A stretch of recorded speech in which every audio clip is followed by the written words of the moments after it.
The first thing to do always is to try to understand the roots and the causes of the attack.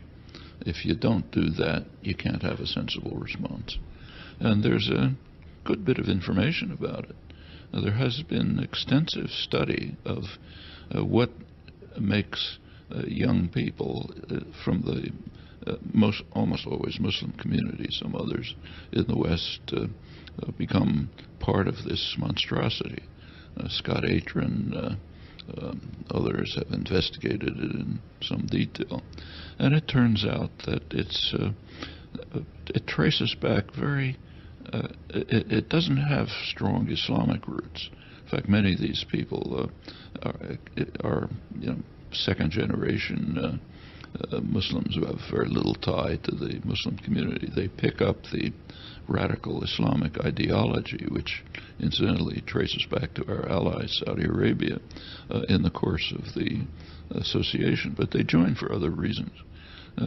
Mainly, it seems, to find some kind of meaning and dignity and hope in their existence as marginalized people with no opportunities and humiliated, degraded. They're not necessarily from the very poorest sector, but there's just these are young men, nothing in their lives. This gives them a cause.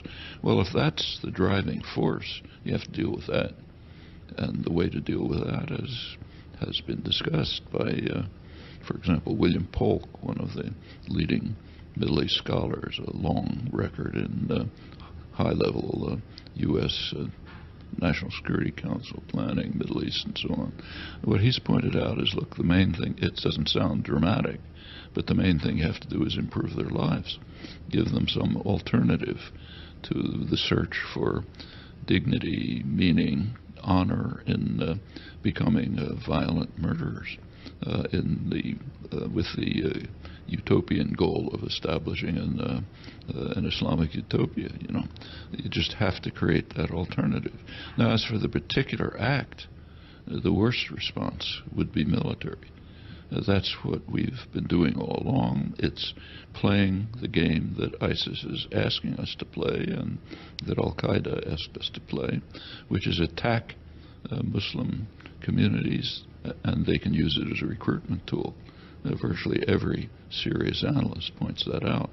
So it may feel good to say, oh, let's bomb them, but that's doing exactly what they want. That absolutely includes making a dartboard of the Syrian city of Raqqa, then, where ISIS have their base.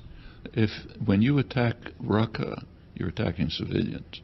ISIS are not idiots. In fact, they're doing pretty sophisticated planning. So their fighters and bases will be scattered around the city. You're unlikely to hit much. What you can do is destroy the city and the people who live there, and stir up calls for revenge elsewhere and throughout a good part of the world, in fact. Many of the people coming in are the Saudis, Russians, French, coming from all over for their own reasons, and an attack on what they will perceive as an attack on civilians, Muslims, is just feeding ISIS propaganda that the Crusaders are trying to destroy the Muslim populations. We can say, look, that's crazy, but that's exactly the way it'll be perceived. And that's been going on for 15 years now. When the so-called war on terror was declared, actually redeclared, Reagan had declared one, but by Bush in 2001, Al-Qaeda, the center of Islamic terrorism, was confined to a small corner in a tribal area in northwest Afghanistan. Where is it now? All over the world. All over the world. The most terrorist killings last year, according to a UN study that just came out, were by Boko Haram. Where do they come from? They're to a large extent an offshoot of the NATO bombing of Libya, which destroyed the country, turned it back into warring tribes, sent a flood of jihadis into Africa, weapons all over the place, Africa as far as the Levant,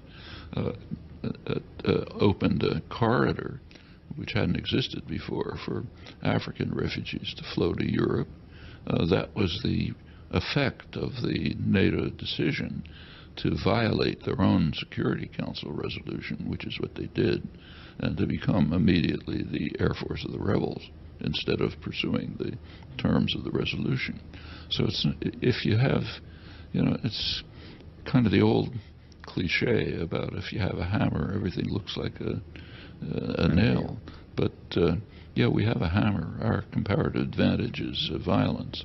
And if you use that comparative advantage, you're going to have the effects that we've seen for 15 years. It's the same with the drone attacks, the global assassination campaign. They probably generate what we call terrorists faster than they kill suspects. And it's been happening all over. And if we decide to fall into the ISIS trap and respond to these atrocities by bombing them, that's giving them a gift. Same if the Russians decide to attack the ISIS for bombing the Russian plane. It's probably what they want. It'll mean more Russians people from the Caucasus will flood down to join the terrorist groups.